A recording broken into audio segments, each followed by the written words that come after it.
Hello friends, and welcome to The Hanged Man in the Moon. If this is your first time here, welcome. Thank you for coming. I'm pleased to meet you.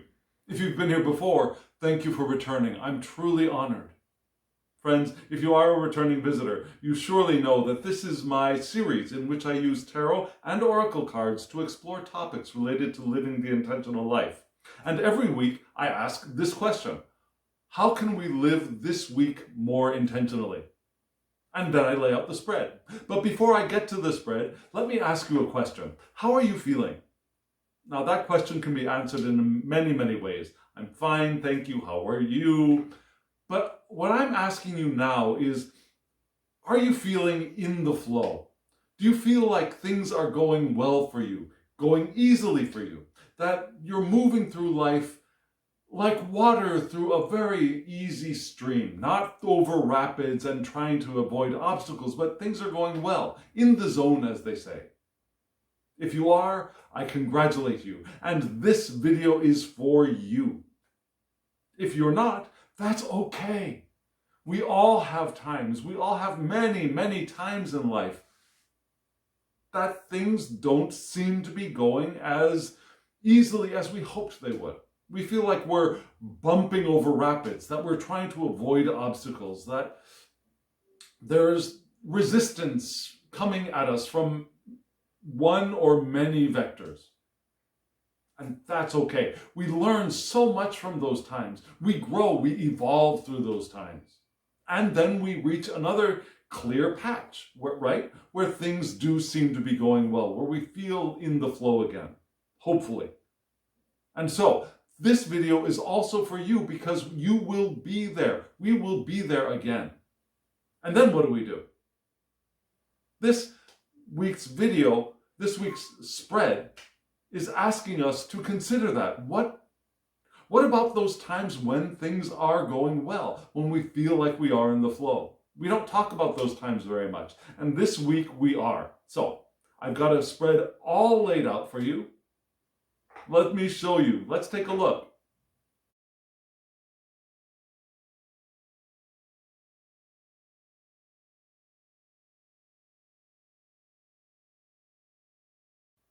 This is a beautiful spread, isn't it? With beautiful cards from very beautiful decks. And if you're interested in knowing who the creators are of these decks, there will be a short video at the end of this video that gives you that information. And as usual, there will be links in the description box below, so you can go and check out the decks on your own and perhaps purchase one or all of them if you're interested. I don't get any monetary remuneration if you do use those links. They're just there for your convenience.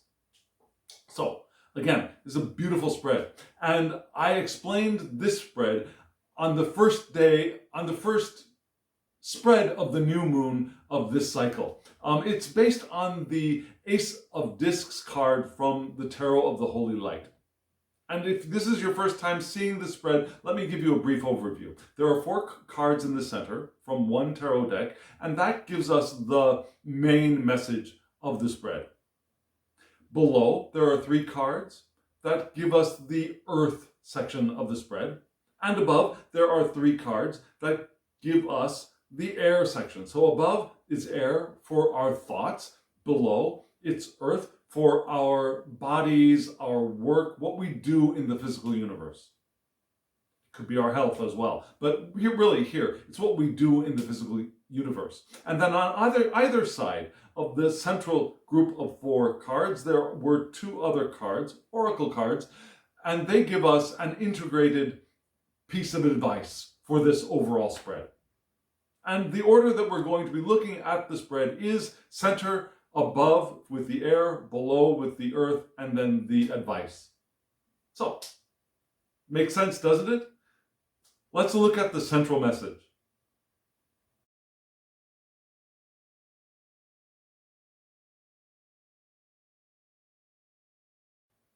This is a phenomenal deck, and I highly recommend it. And when I laid these cards out, the first time I laid them out, just to give you a little bit of background information, a little bit of insider knowledge, I wasn't sure how I was going to read these cards. And the first reading I did, a brief quick overview reading, I did in a different order. Yeah, I laid them out from upper right clockwise. So starting with the 9 of discs, then the chariot. I'm sorry, the 9 of discs was reversed, right? Then the chariot upright, then the 3 of swords also upright, and then the 8 of wands reversed. And so I thought at first I would read it in that order. And I did a reading, a brief reading. I typed out a reading for it and sat with it for a while and looked at it for a while. And then it struck me that no, that's not the order I want to read these in.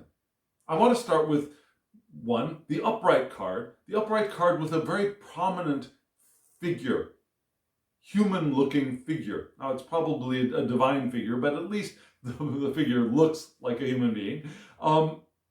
Whereas the others don't have that kind of strong persona as a presence. So I thought that's the card I wanted to start with, the very strong presence in the upper left-hand corner. And then I would go from that. Where is that card facing? That card is facing the 9 of discs. And then what's beneath of that card? What is its base? Then that would be the 3 of swords. And then finally we move into the 8 of wands. And that's the direction I've chosen to read this series of cards this time. And it seems to make the most sense. So, the chariot. Now, this is a deck based on the Continental Tarot system. So it's not the same association and the same meaning as a Rider-Waite-Smith or a Smith-Waite based deck. Now, the chariot in this deck is Gemini, which is interesting because I just did a little bit of a study, or I'm in the process of doing a little bit of a study about Gemini. And Gemini can be a trickster, can be a duality, right? It's a dualistic sign.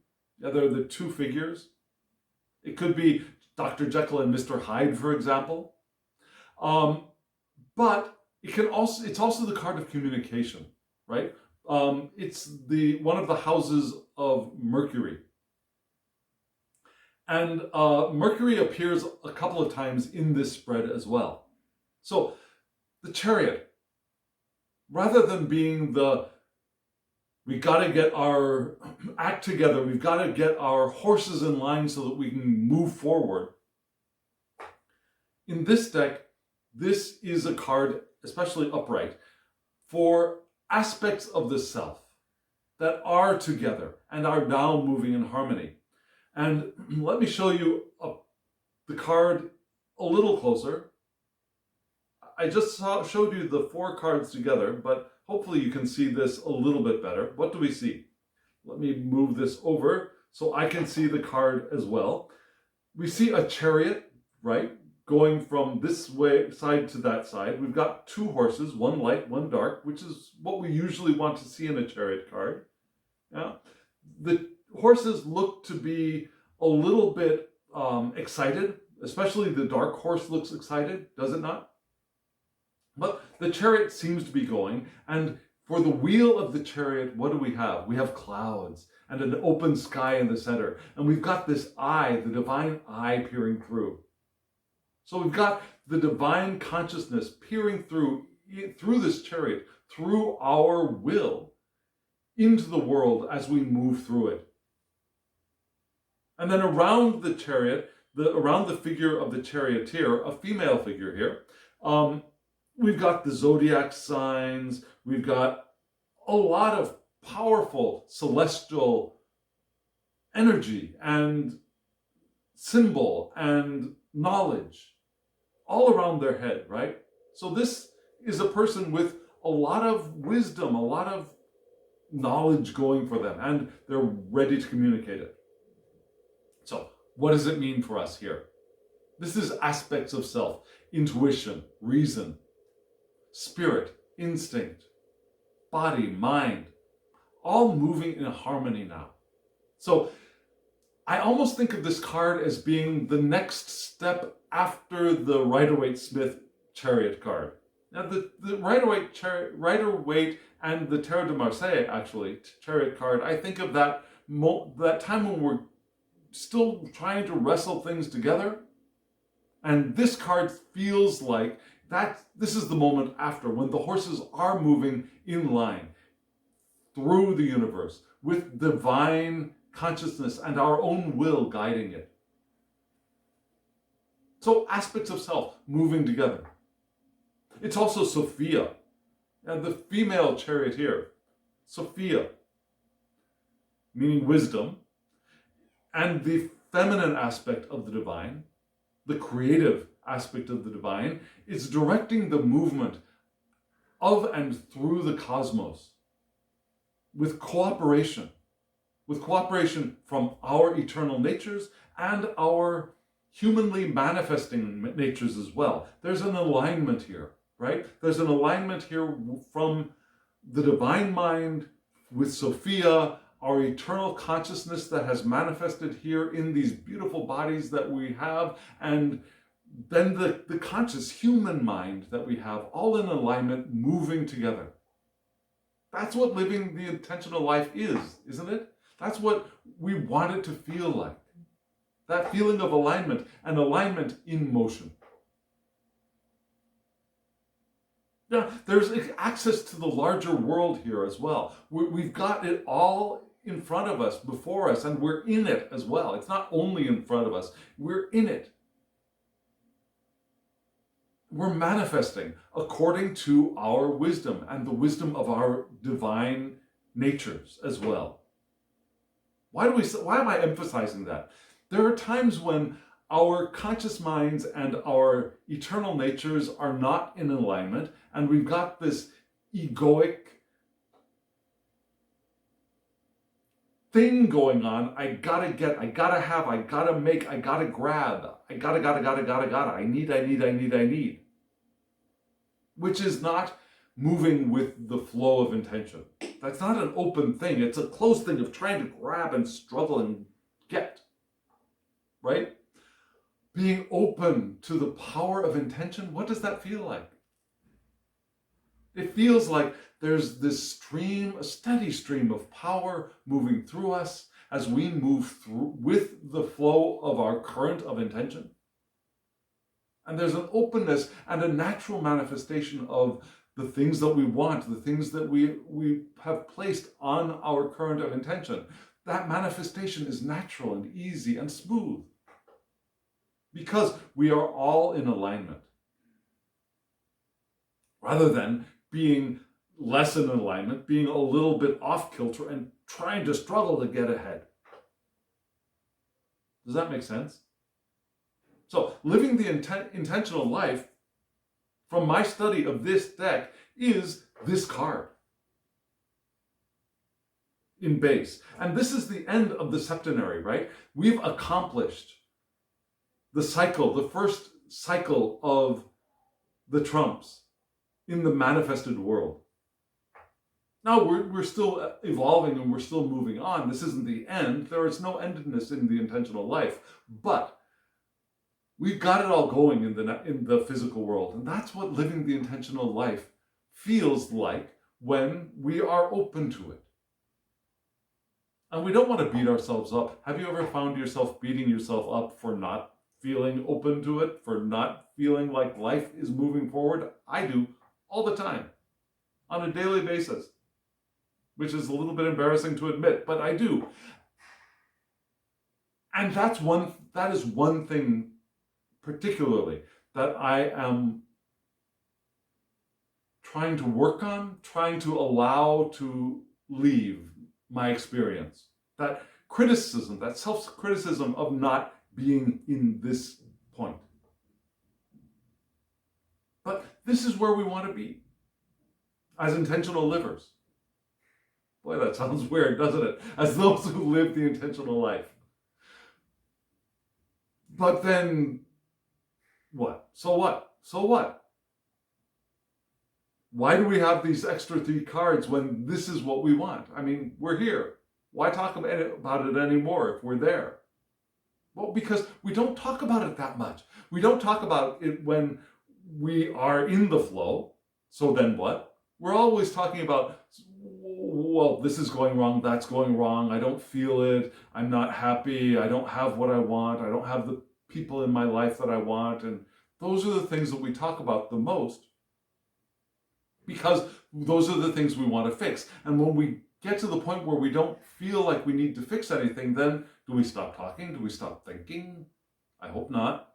So this spread is helping us with this moment here, with this experience here, with this hopefully more enduring experience. As we move through the intentional life, hopefully these experiences will be more enduring without the expectation of it needing to continue eternally.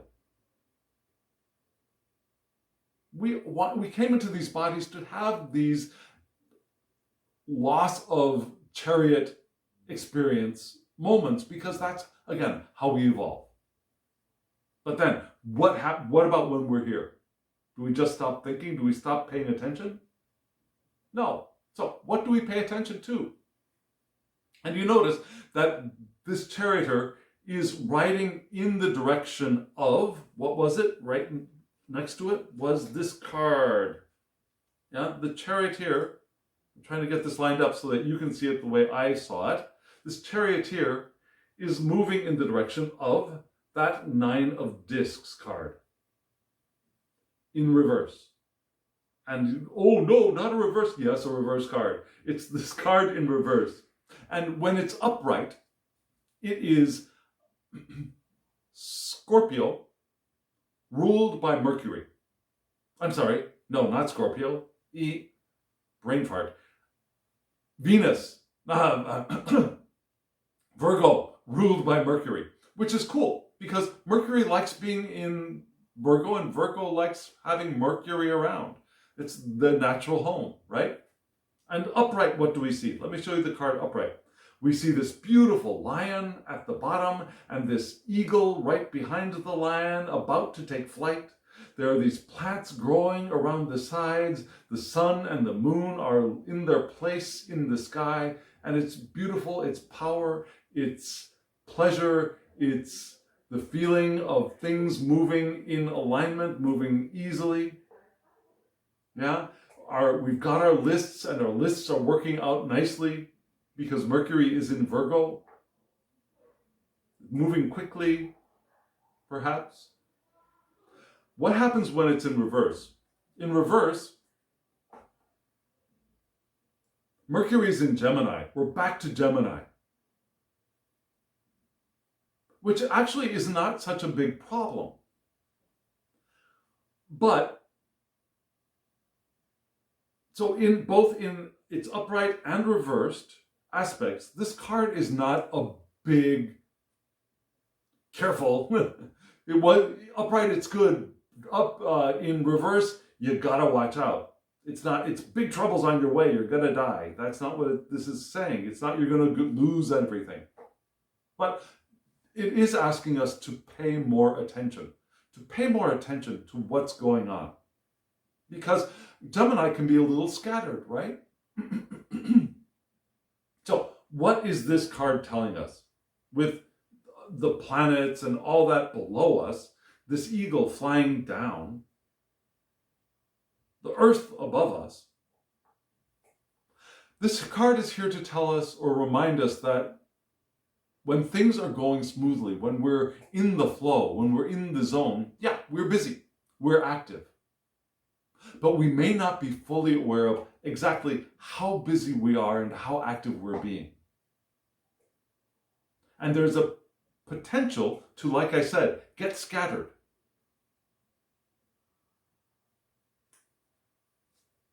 Our busyness might cause us to lose our, I don't want to say control, but our management of our horses, which are in nice alignment here. But the busier we are, the more things we get into, and we don't really notice that we're not taking the time to really pay attention to what we're doing exactly, precisely. We get a little scatter-minded, and things can start going off in directions that we don't want them to be going in. Does that make sense? It could also be a little bit of guilt. Yeah? The creator of this deck indicates wisely that many of us, particularly in Christian civilizations, which would be all of the English-speaking and most of the Romance-speaking civilizations around the globe, those civilizations, whether we are Christian or not, are still grounded culturally in Christianity. From Europe to North and South America to Australia, where else? Where else would English and the Romance languages be spoken as primary cultural languages? Now, okay, India, but they've got a longer, deeper tradition of other things that are still, of other religions that are still culturally dominant. But North and South America, the culturally dominant religion is Christianity. Also Europe, also Australia, Oceania. So even if we are not in the religion, we are influenced by it culturally. And with that Christian cultural background, there is guilt. And a lot of that guilt, or not all, some of that guilt is for when things seem to be going well, when we think we're secure, when things seem to be flowing easily. That guilt of I'm not working hard enough. The Protestant and even Roman Catholic ethic of I've got to work hard, I've got to make my name, I've got to suffer for my success. And if I'm not suffering for my success, something's wrong. I start feeling a little bit guilty. Things might be a little too easy. I'm not going to get the trophies or the statues in the town square if I haven't overcome some horrible, immense obstacle. If things are going easily and smoothly, then what's the big deal? I'm not that important if I'm not overcoming something. Have you ever had those feelings? That Christian guilt over things coming too easily? Sometimes we are calling that privilege now.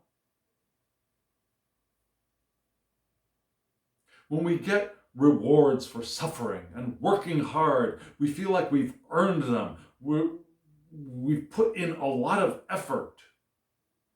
We feel like, yeah, I deserve this, right? But if things come easily, a lot of us, the majority of us start feeling like, this is wrong. We shouldn't be getting rewarded for things that come too easily. But that's what the intentional life is. The intentional life is not a life of effort. It's a life of activity. And there's a great difference between activity and interest and doing stuff and effort and working and suffering for our art, for example, or for our relationship, or for our lives, or for our achievements. And a lot of us put so much attention on, I've got to suffer, this has got to be hard, I've got to overcome. And when we're not doing that, when things do seem to be coming easily, we start feeling like there's something wrong, right? Do you know what I'm talking about? That's something we also want to pay attention to. What is our emotional reaction to feeling in the zone? For a while, we're like, oh yeah, this is great, this is wonderful, I'm in the zone. Like a marathon runner, I'm in the zone, and then if it doesn't stop, you start thinking, okay, where's all that suffering? Where's that, I gotta work hard. Or we feel guilt and shame over ownership of stuff, of our material. This is an earth card, right? It's work, but it's also the resources that we have. And some of us also feel guilty about the resources that we have. If we have more than our friends, if we have more than other people, some of us feel shame, guilt for having enough, for having comfort, for having property, for having the money that we want. More than just the money that we need, but the money that we want to be able to spend freely. If we have that, a lot of us feel guilty about that. Have you ever felt guilty about having more than the people around you? So we want to pay attention to this as a potential stumbling block. We want to be aware when those feelings start to arise, because they might arise. And if they do, and we allow them to grow, we're going to lose this. We're going to fall off our chariot. And I've fallen off my chariot before for diverse reasons, and I'm sure that we all have for one reason or another. Possibly for one or many of the reasons that we were just thinking about. Now, what's below the chariot? What was below the chariot? That was the Three of Swords, which is not usually a happy card.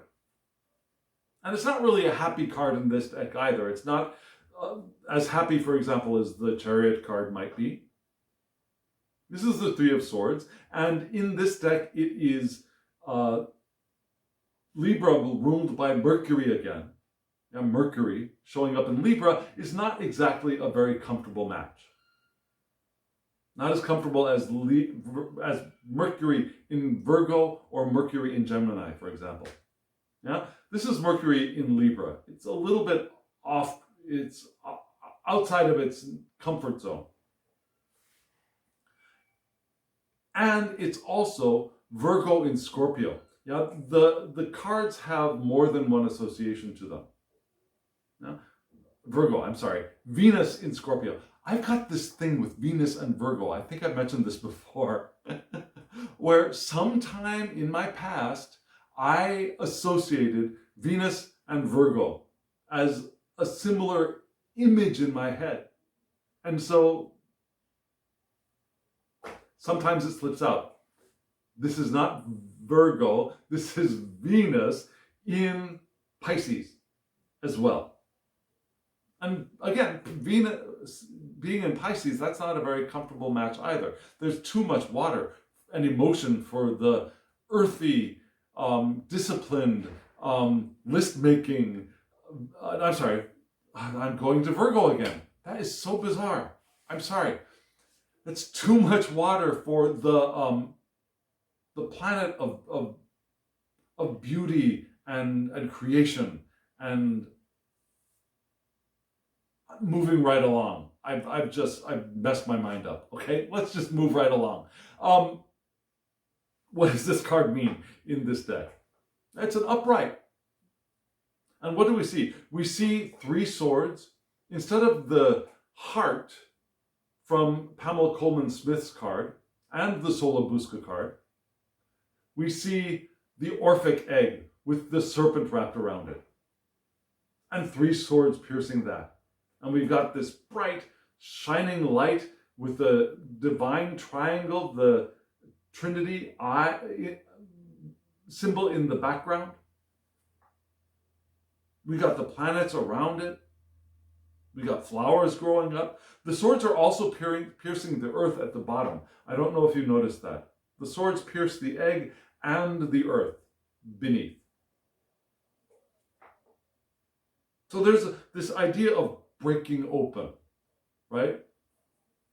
Which, when we think of the Orphic egg, we want it to break open eventually. Once things have developed inside, the chick wants to come out of the egg. The being wants to emerge from the shell. The shell is important for the protection during the beginning, but there's a time for it to break open. And this card might be breaking that open.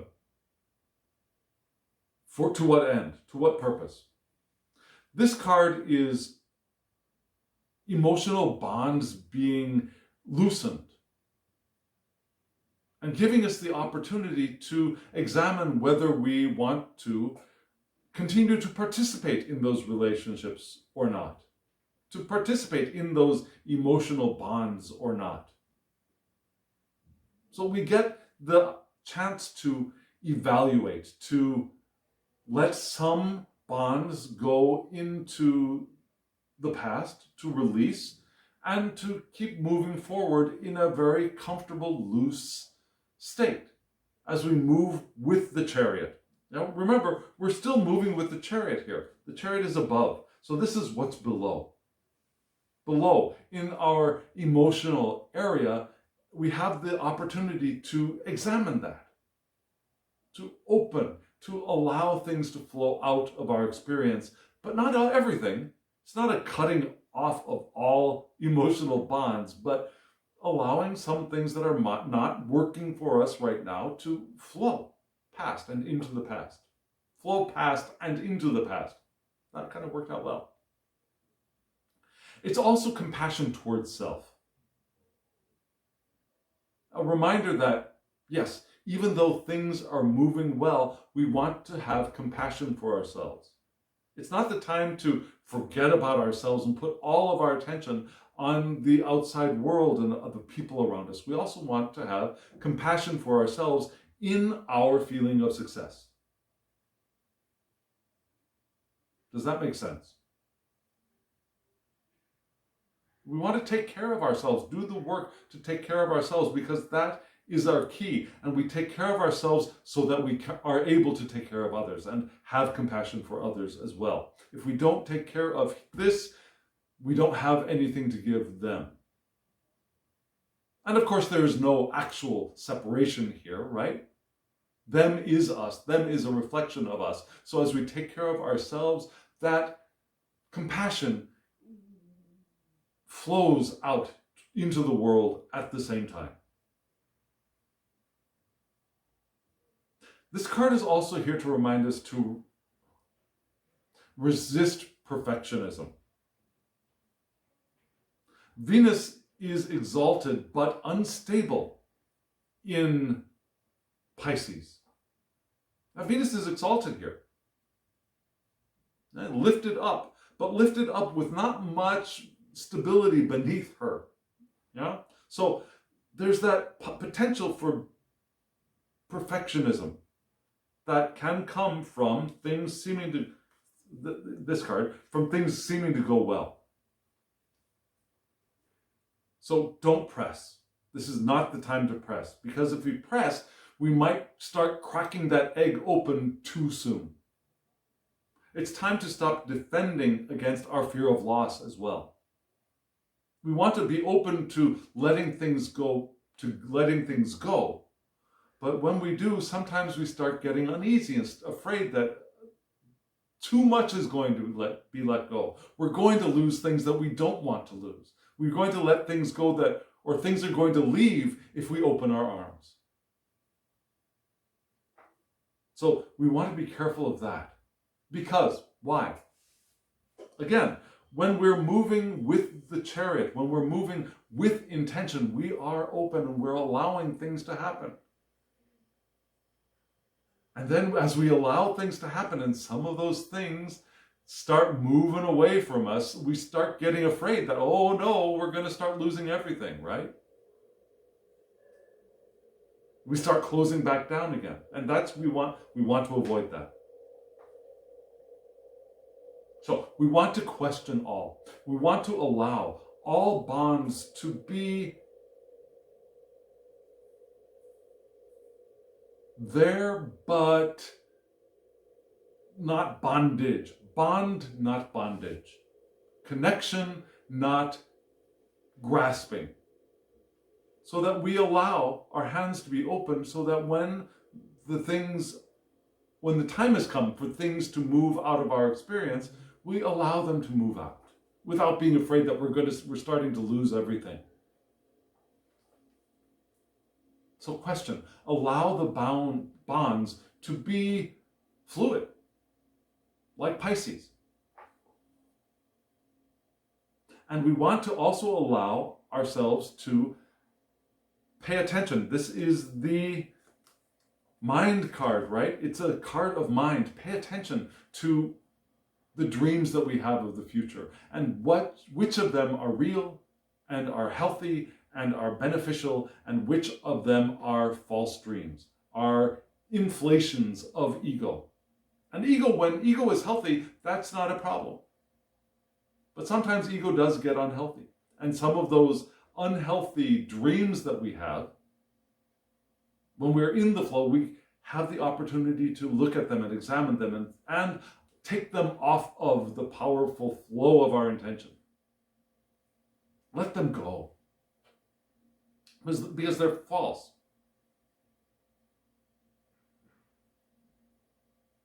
And we want to examine our agreements with other people as well. Are they healthy? Are they our true path? Have we put them there for our own ego inflation? Because we think that we will be better if they are there, rather than we will become better so that we can be in relationship with the person or thing that we hope we are moving towards. That's a healthy relationship. That's a healthy agreement. The unhealthy one, there are many unhealthy ones, but one kind of unhealthy one is where we try to reach for something that we think will fix us, that we think will make us look better, which is ego inflation, rather than evolution to meet that new thing in the future, that new person in the future, that new experience in the future, that new job or creation in the future. So we have the opportunity here, as we're riding the chariot, to examine all those things and opening and looking and letting some things go and not being afraid when things go. And so all of this is moving towards the Eight of Wands in reverse. Eight of Wands, upright, is the sun in Sagittarius. It's Sagittarius ruled by the sun. Pretty hot, right? Sun is comfortable in Sagittarius, more comfortable in Leo with me, but in Sagittarius is also a fire sign, pointing in a direction, right? Taking aim.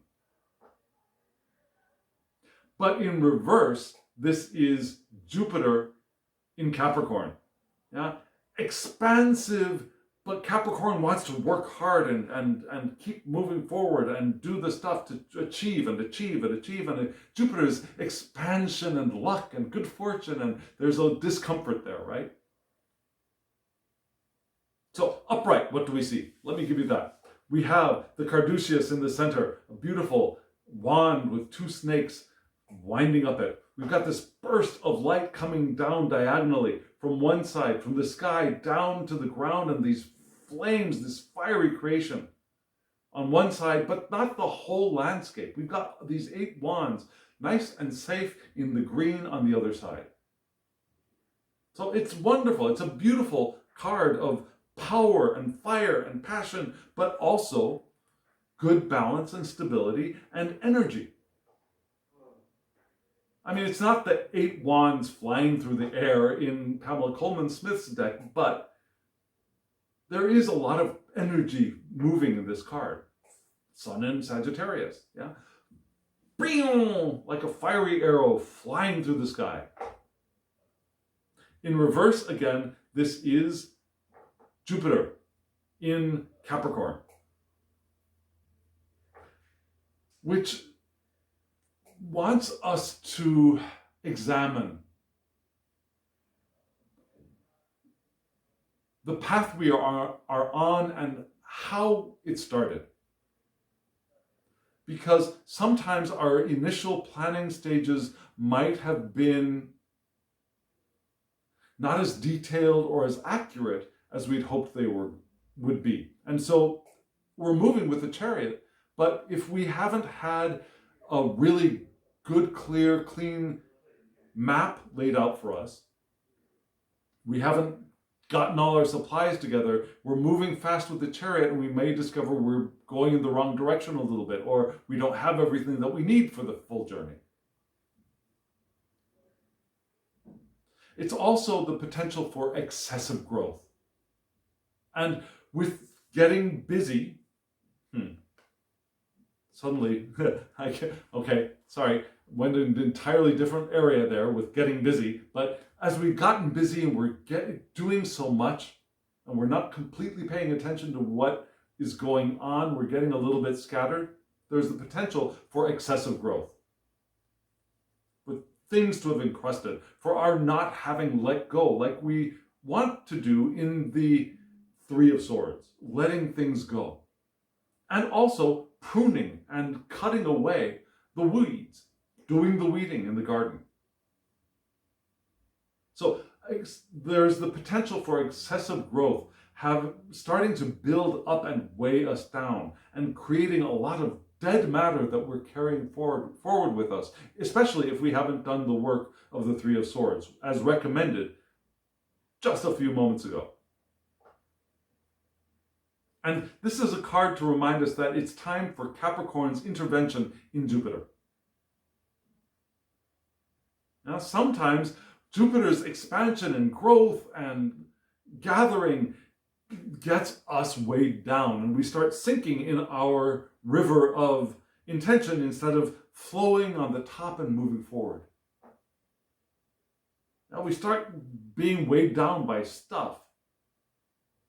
Physical stuff, emotional stuff, people stuff. There's so much stuff. The material objects. There's so much potential for being weighed down if we don't do the pruning and paring. The decluttering, as a lot of tarot people are saying.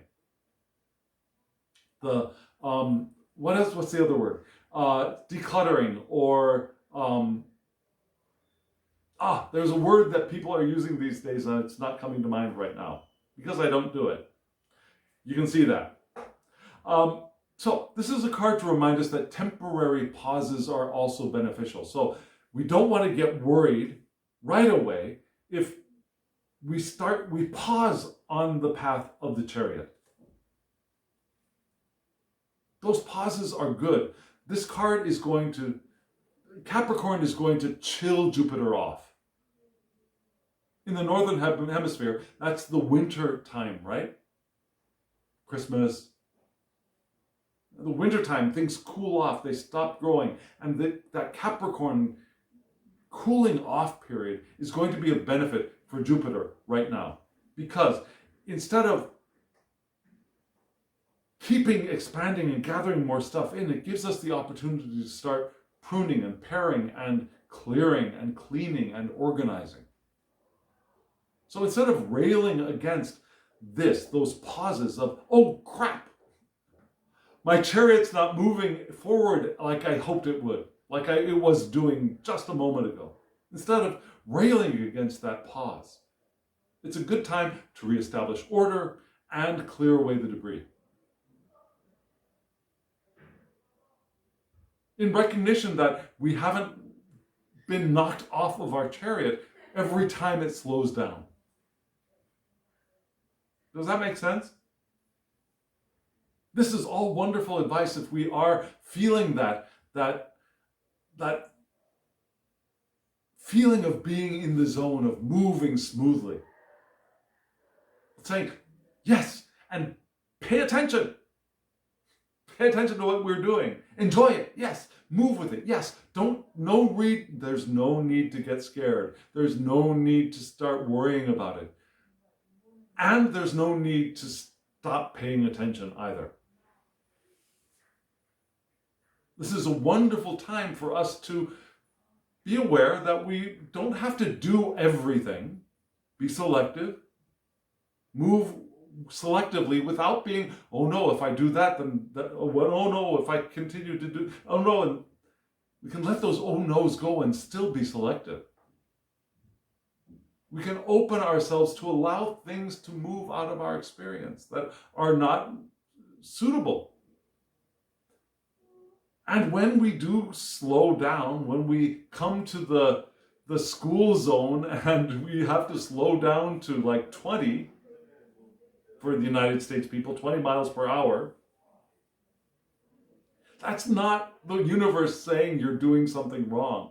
It's another opportunity. And there's, oh no, I'm in the school zone. So, yes, I'm in the school zone, I'm going slower, and I have this chance to take this thing that I've been holding on my lap, off my lap, and move it off to the side. To carry forward with that car metaphor. So I think this is wonderful. These are wonderful things for us to remember, to carry with us as we are moving beautifully and openly and powerfully with the powerful force, the powerful energy of intention. Now, friends, we've got the mind above us, and this mind line is going to give us some really good information. Let's take a look at that.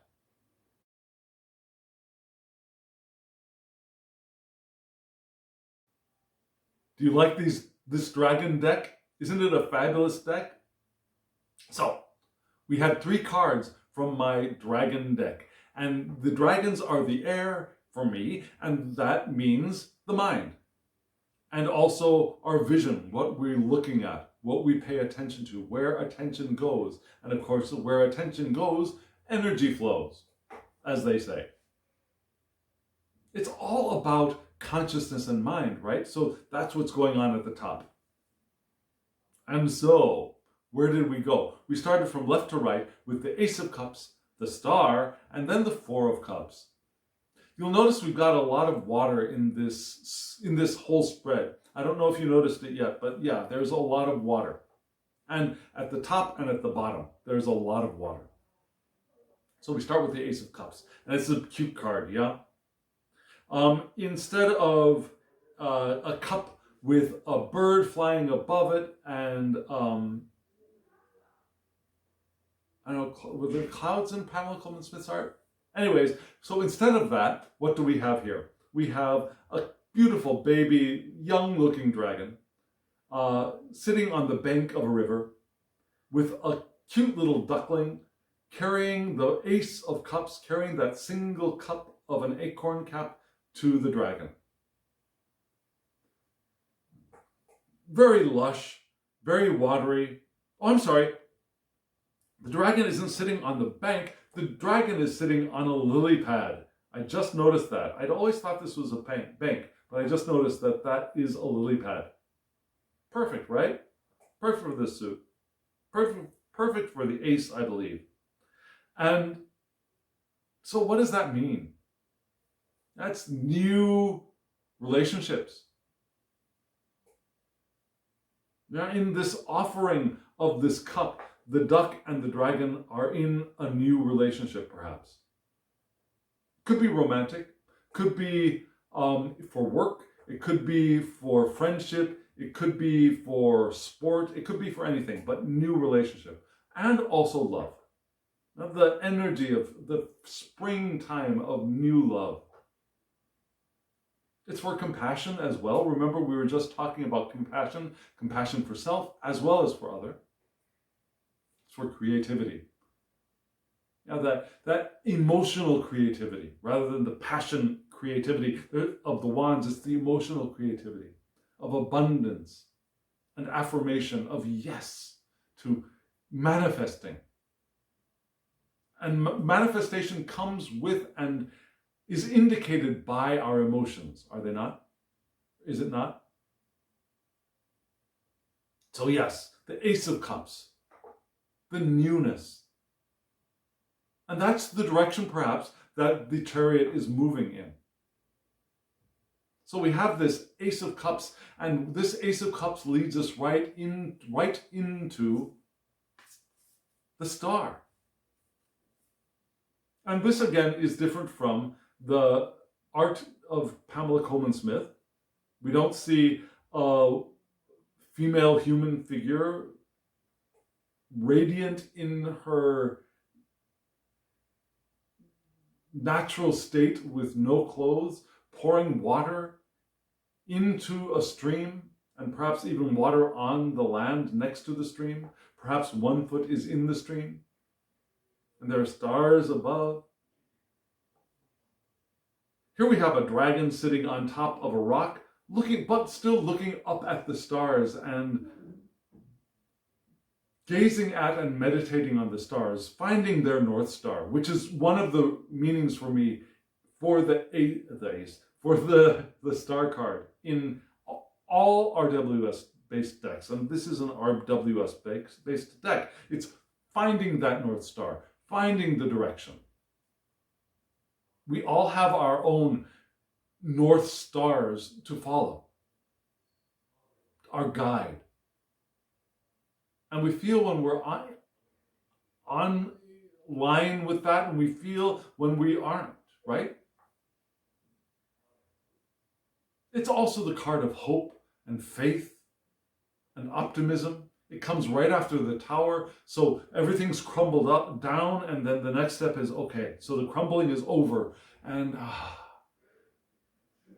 we can renew, we can heal, and rediscover our faith and hope for the new creation, for the movement forward. Having purpose and inspiration. The inspiration to, yes, okay, yes, I'm ready to move forward again. And it's also spirituality, yeah? In the card, the figure is looking here, especially, up at the heavens, in a spiritual kind of way. And so, of course, there's also the internal environment of spirituality, but there's also that vast, amazing, awe-inspiring and awe-filled breadth of universal spirituality as well. And that's what this is kind of indicating, I believe. And it's beautiful. I don't know, can you see the expression on that dragon's face? That the eyes are closed in that feeling of delight. And again, hope, new, refreshed hope, recovery. Yes, the great yes. This is a star card. So we've come from that first feeling of love, perhaps, and creativity and abundance and compassion, and we notice our hope. And that moves to the Four of Cups, which is generally less happy, a more challenging card for a lot of people. Why? Because this can be the card of ennui, of dissatisfaction, of distractions. And usually in a deck that is inspired by or is the Pamela Coleman Smith art, there's a figure sitting at the base of a tree, and there are 3 cups in front of them, and they're cross-legged in a kind of lotus or meditative pose against the tree, and they're looking either at or beyond those 3 cups in front of them, and there's that feeling of, is that all there is? There's a 4th cup being offered from a cloud, with a divine hand, but the figure doesn't notice it. The figure is noticing the 3 cups that have always been there, and it's like, yeah, okay, is that all there is? So there's that challenging aspect to this card, but there are other aspects to this card as well. And in this card, this dragon seems to notice a lot more, doesn't it? Doesn't it seem that way? Out of the corner of their eye, yes, but they're noticing, oh, look at all those cups floating by. So, some meanings for this card for me. Turn attention inward, away from external distractions. That can be good advice. Because our North Star is not only out there. That North Star out there is a reflection of the North Star that is within each of us. So giving that North Star attention could be one thing. Could be meditation. Now this is also the meditation card for many people, in addition to the Four of Swords. Reflection, contemplation. Reevaluation as well. Perhaps due to past disappointment, but maybe not. Maybe due to our realizing that not everything that we are carrying forward with us is still of benefit for us. Maybe it was a benefit before, but maybe not anymore. And that echoes, I think, that the Three of Swords card from the central part of the spread. Reevaluating. And also the the Nine of Wands reversed, where Capricorn gives us that space, that cooling off of Jupiter to reevaluate and clear things out. So that this could be echoing both of those, both the Three of Swords upright and the Eight of Wands in reverse. So what did we, again, so we're on our chariot, and as we're moving forward with our chariot, we notice we've got that eternal sense of new love and new relationships, and everything's going just wonderfully. Nothing is old or stale. It's all new, right? And we're moving forward because we have that sense of our North Star, and we have hope, and we have optimism. And we get the reminder that as we do that, it's also worthwhile for us to allow ourselves to turn inward, to give attention to our inner North Star, to open ourselves to allowing things to move out of our experience, rather than being like a big snowplow trying to gather everything together as we move forward. So this set of 3 cards, I think, is a wonderful affirmation and echo of the central spread in many ways. And it's mostly emotional, right? The Star card for me is also a very watery card. Now, it's often also a very airy card in, like, I think for Rider-Waite-Smith, they put Aquarius here in the Star card, I think. But for me, this is a very, Aquarius, which is an air sign. For me, the Star card is a very watery card. The Moon card is an even more watery card, but there's a lot of water in the Star as well. And so there's that emotional flow. And that emotion in this spread connected us between both the Ace of Cups and the Four of Cups, right? Seeing them in a line, I'm not really holding them well for you, but if you see them in a line, I'll try to get that for you. You will see that current of water flowing at the base of the Star card connects both the Four of Cups and the Ace of Cups.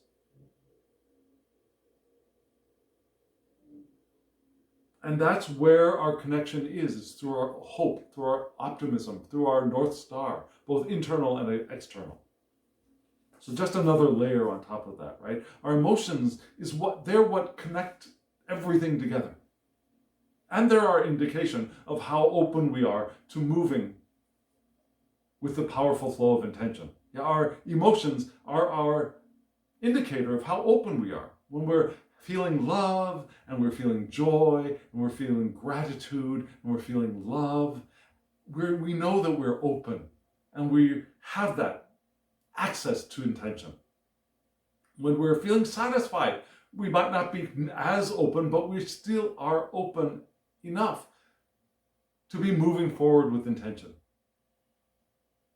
And then when we drop down emotionally into that area of dissatisfaction, irritation, pessimism, anger, down deeper into hopelessness, despair, depression, worthlessness, this feeling, a sense of being worthless, all of those things are an indication. They don't close us off. They're an indication that we have closed off.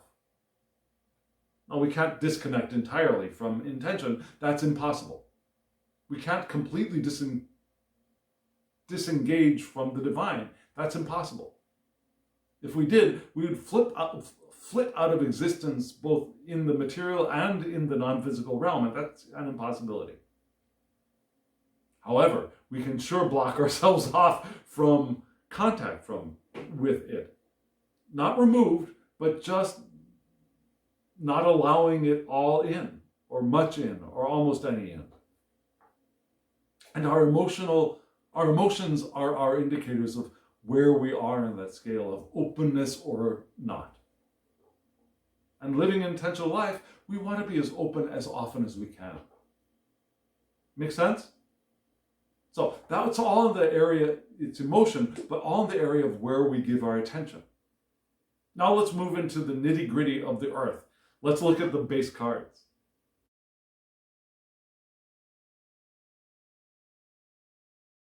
You saw that, right? On the base, at the base, in the earth, what did we have? A lot more water. It started off with the King of Swords on the left.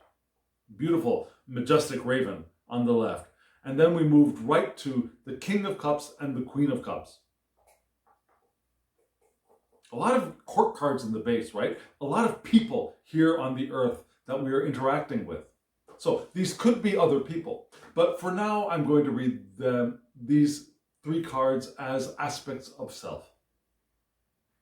So King of Swords, beautiful, beautiful card, right? Let me show it to you again. We've got the raven majestically perched on a branch with these beautiful butterflies floating around. The raven has this lovely golden crown on its head. We got the sword of power and mind and acuity right next to right there in the tree. It's all there. Mental clarity, intellectual power, analytical power, the ability to see long distances and understand what we're seeing. Seeing into the future as well. Yeah, when I think of the King of Wands, I think of a person who has the wider picture, who has a long-range goal of things to do, plans, not just immediate plans, but the long game. But that's all action planning.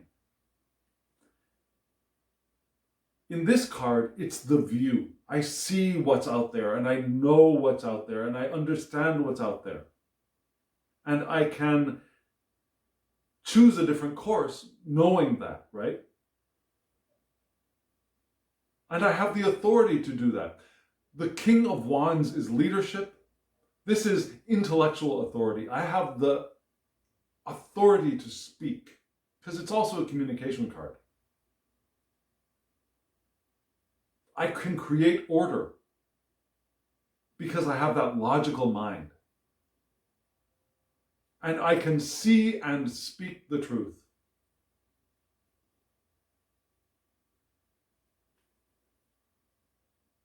So as we move with our chariot,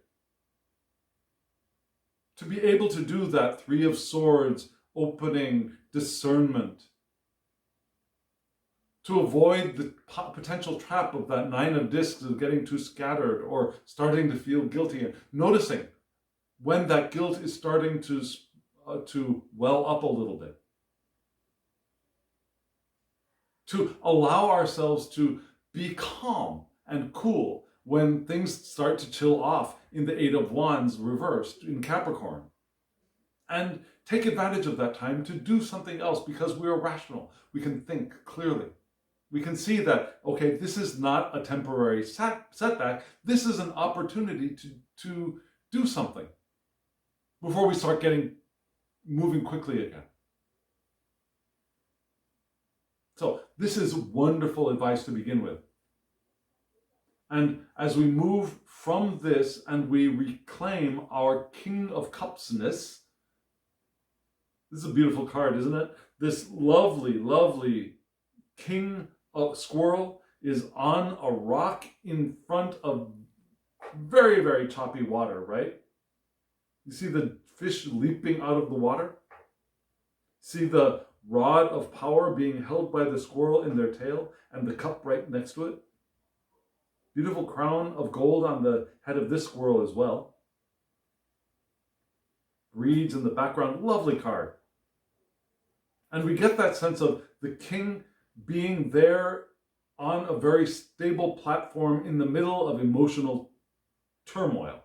Now the sea around, or the water around that squirrel is really, really choppy, but that squirrel is fine. That squirrel isn't cowering or scared. That squirrel has their stable place, and they're fine in the middle of that turbulence, in the middle of those choppy waves. So this is the card of being emotionally balanced. Being compassionate, being caring, being able to be an emotional leader for others, to open ourselves to the emotions of others, knowing that we're not going to get knocked over by them.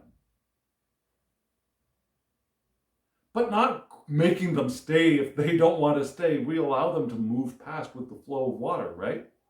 Like in that Three of Swords, we open and allow those things to pass which are ready to pass without being afraid that, oh my God, I'm going to lose it all.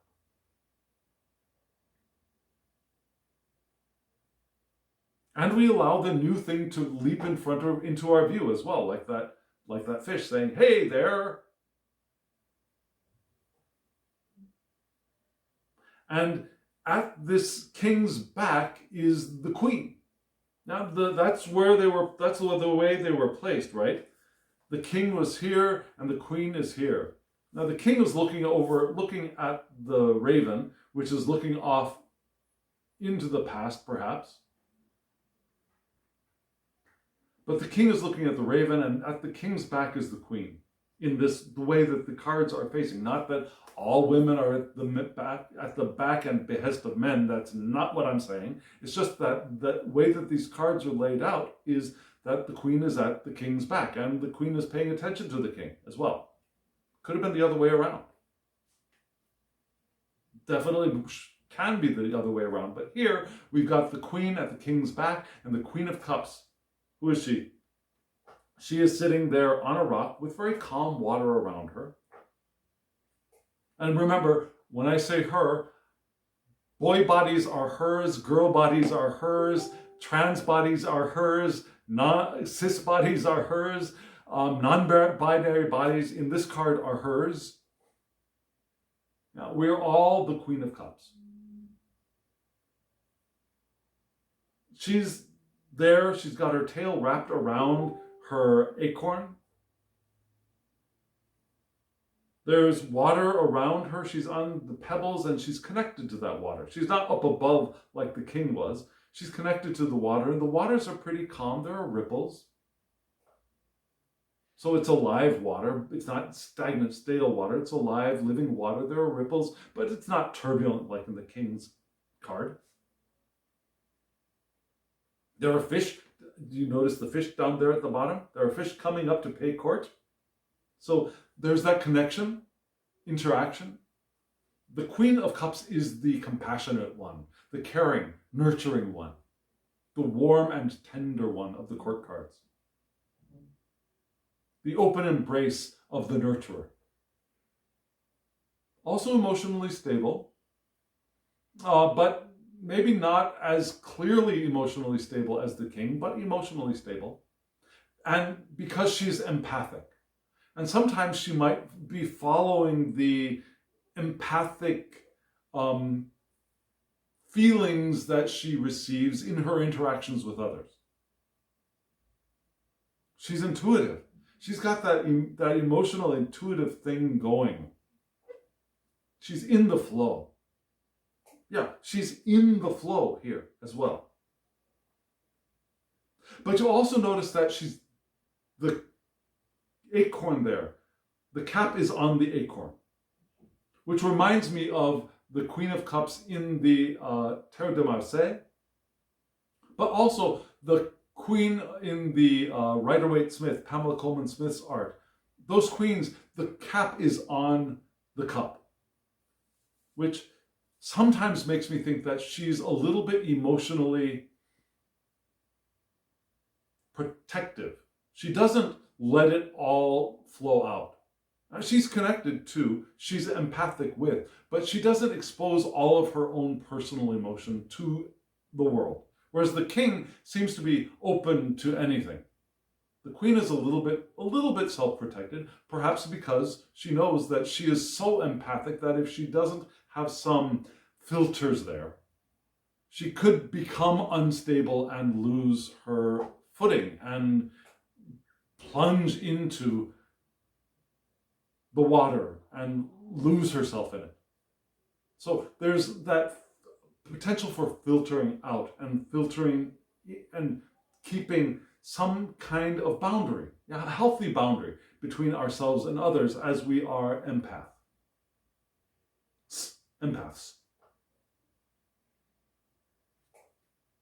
I think that's really interesting. That's really interesting to go from that seeing distance and analyzing, but also having that emotional openness and leadership and balance and empathy and empathic ability, as well as intuition. So intuition and intellect, which was that balance in the chariot, right? That's what we want to be in these bodies, in this physical universe. We want to be the King of Swords, the King of Cups, and the Queen of Cups as an integrated whole, if we can. And if we can, that's kind of, I think, what being the chariot is going to feel like. Have you ever felt that? That feeling that I see, I feel, I'm open to you, but you aren't going to mess me up. Not like you aren't going to mess me up, but you're not going to mess me up. I'm okay. And I don't have to show you everything for me to be okay and for us to be in relationship with each other. The bond between me and you is not going to pull me into the water and have me lose myself. But I do feel for you and I do love you. And I'm here with you. And as I'm open, I also get this understanding, this wisdom from within.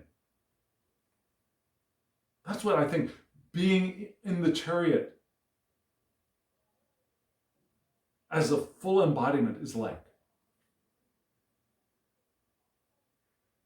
So, friends, we still got 2 pieces of advice for us. So, let's look at the 2 oracle cards that were on either side of the central spread.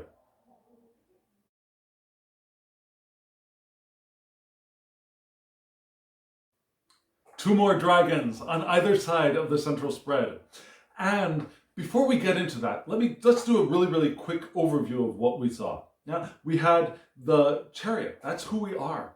And so when we are the chariot, what do we want to do? We want to be careful that we're not getting scattered, right? We don't want to be losing our course because we're not really paying attention as we're moving so quickly. We also want to be open to letting things leave our experience and not be afraid that, oh my God, they're leaving our experience. We want to be able to analyze and pay attention to what we are carrying with us and whether those things are all helpful for us.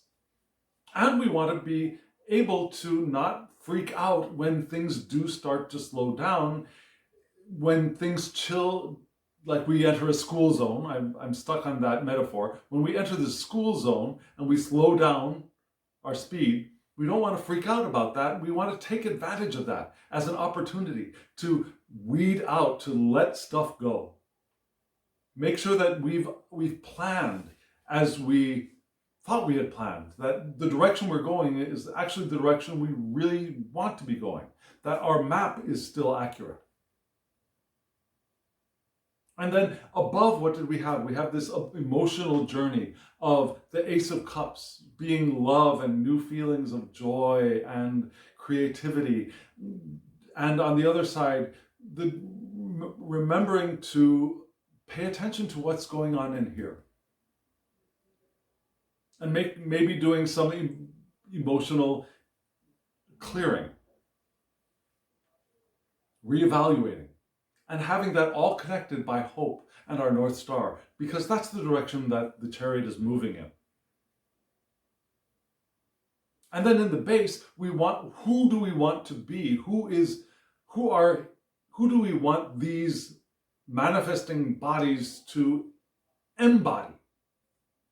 Well, the King of Swords with the vision, the King of Cups with the emotional stability and openness, but not too open. We also want to be the Queen of Cups, where we have healthy boundaries, we are empathetic, and we have access to our intuition as we move forward. And so we're here at the advice. And the first card is a very interesting card, Avebury Matriarch. Avebury Matriarch. And we have this beautiful dragon Matriarch, clearly a mother dragon. This beautiful dragon with the sun between their wings. Do you see that up in the sky? The sun is almost being held by the wings in image with these three monoliths, small monoliths in front. A very powerful looking dragon. But this dragon, while being powerful, is a matriarch. And this dragon asks us to delve deeply into our ancestral, familial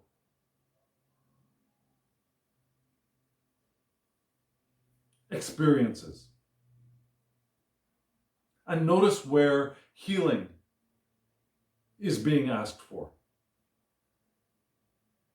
Now, why do I separate between ancestral and familial? When I think of familial, I think of the nuclear family and perhaps cousins, aunts, uncles, grandparents, grandchildren, that fairly within a couple of generations of us, both older and younger, as being the family. And there are family traumas for each individual family, right? There are times when I know with my mom's family, I know there were traumas for me as well as a child. I experienced some fearful things. Also, as an adult, I had. But okay, so we're going to I'm sorry, sidetrack. Family traumas. I was pulled away from my larger family at a very young age, at 5 years old, left this large family unit and with my mom, just the two of us gone. And then all of this other interaction suddenly disappeared.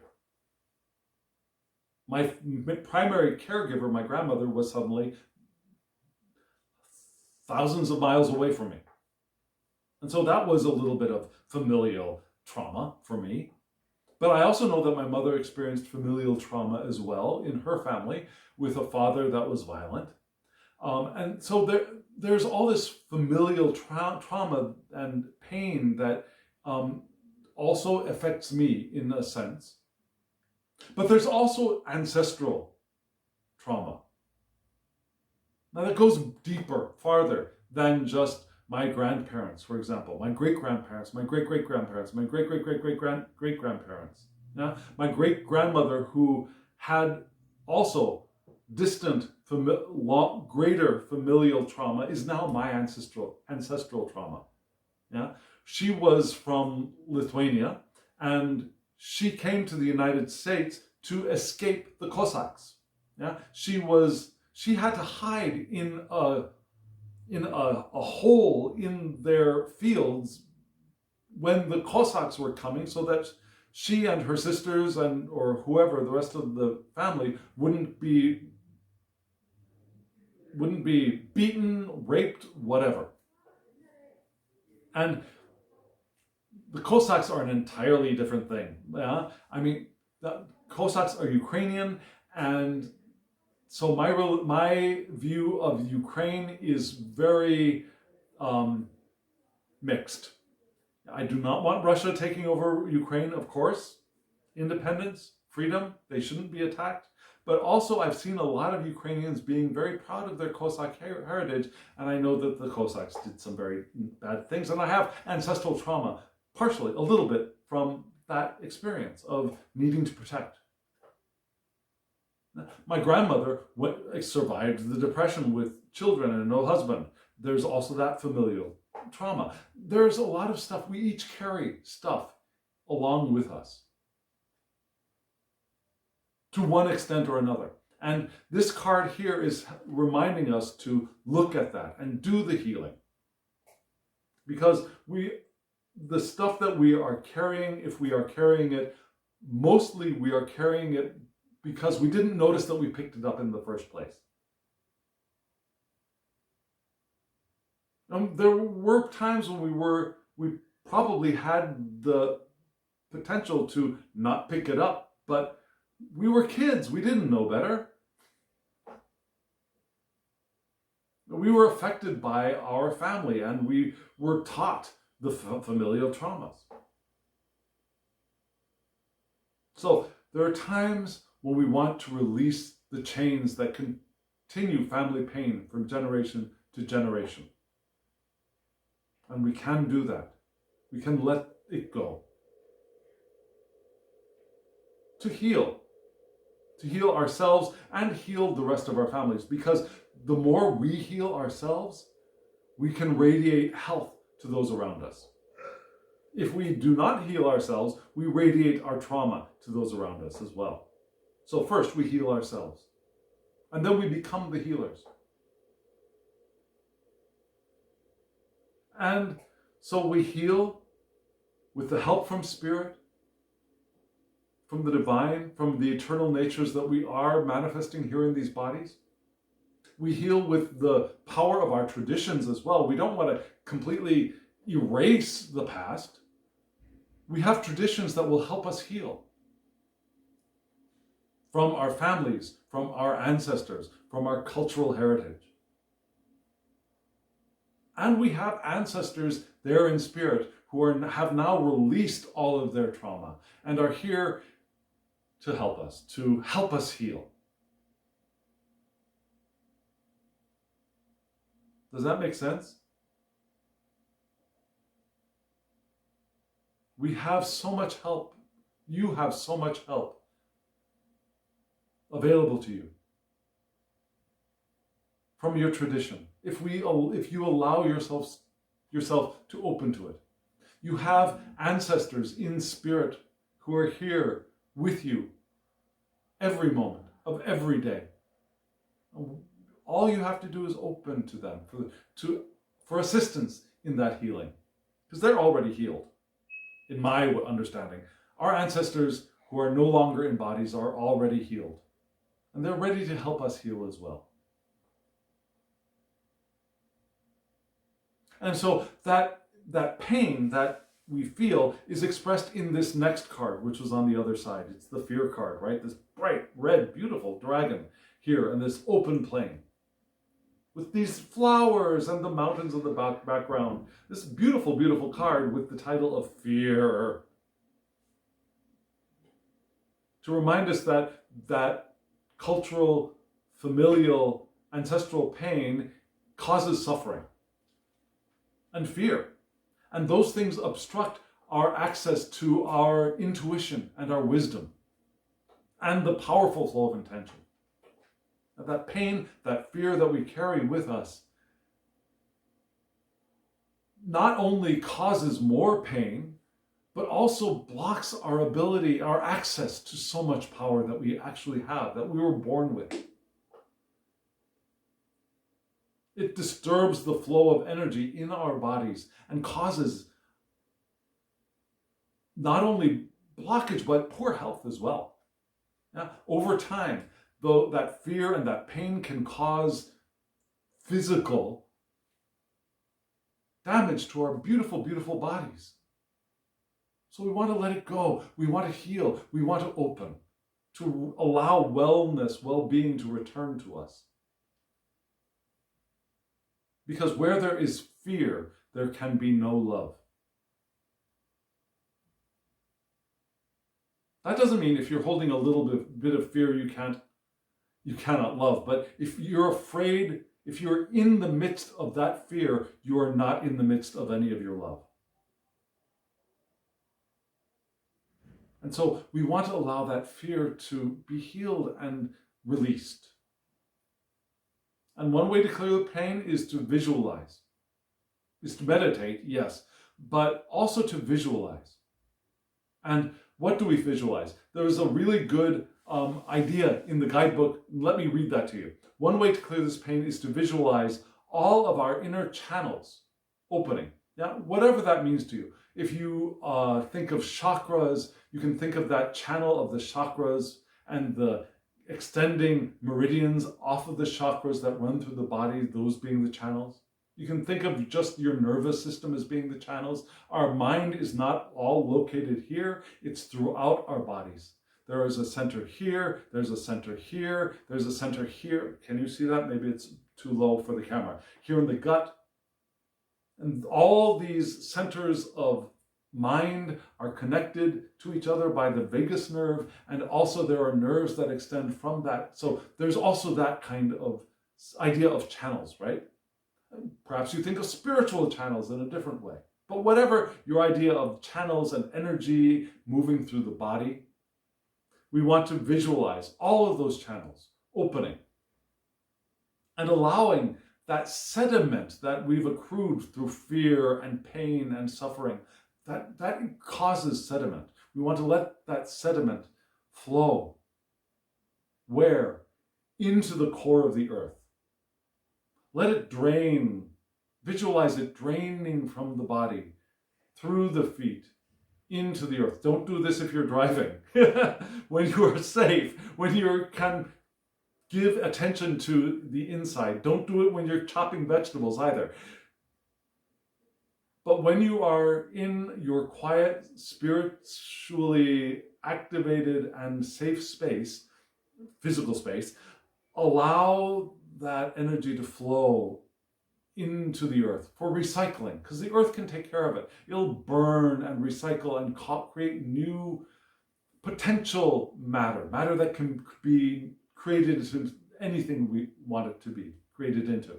So allow that sediment to flow into the earth for being recycled into the core of the earth, and allow the earth's magma to come up like the way water cycles through a water heater.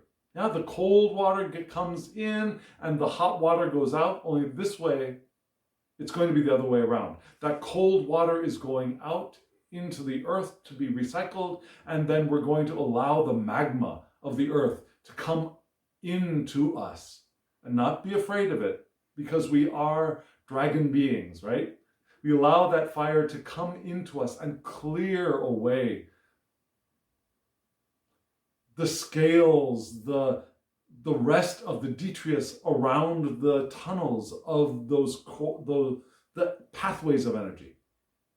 If you think of our blood vessels, for example, yeah, as we age, there's material that starts to accumulate on the sides of our veins and our capillaries, and sometimes it accumulates so much that there's a blockage, and so we want to clear that blockage, but there's still this thing called plaque on the sides of the veins, and we want to clear that away as well. So the plaque that is on the sides of those now released and cleared pathways of energy through our bodies, we want to allow that magma to come up and burn that plaque away, to clear the remaining channels so that they're pristine and new and fresh, like glistening gold that has been freshly smelted and just shines and is clear and smooth. So that's one way to think of it, to visualize that, to release that pain, to clear the pain and fear and suffering. Because we want to find ways for liberation. And as we find our liberation, what do? We have more access to becoming the chariot, right? Does that make sense? If it does, hit the thumbs up, hit the thumbs up button. If you are still with me, I am truly grateful. And yes, do please hit that thumbs up button so that YouTube knows that you enjoyed this and other people might enjoy this as well. Remember, the decks, the information about the decks is just about to come up, so stay tuned for that. And if you haven't subscribed, press the subscribe button and the alarm bell so you get notifications of when I upload videos. I tend to do 2 a week, but sometimes if I find the time, I'll upload a 3rd one. And comment below. I'd love to hear, what do you think? What does this make sense? Does this not make sense? Are you embodying the chariot right now? Or are you hoping to find a way to clear your energy to become the chariot again? How are you now? Where are you? Let me know how you are. And friends, if you're interested in a private reading from me, as always, my email is down there below. Shoot me an email and we'll get you a reading. Long, short, very short, whatever you want. Rider-Waite-Smith, Tarot de Marseille, any other system, all open as options for you.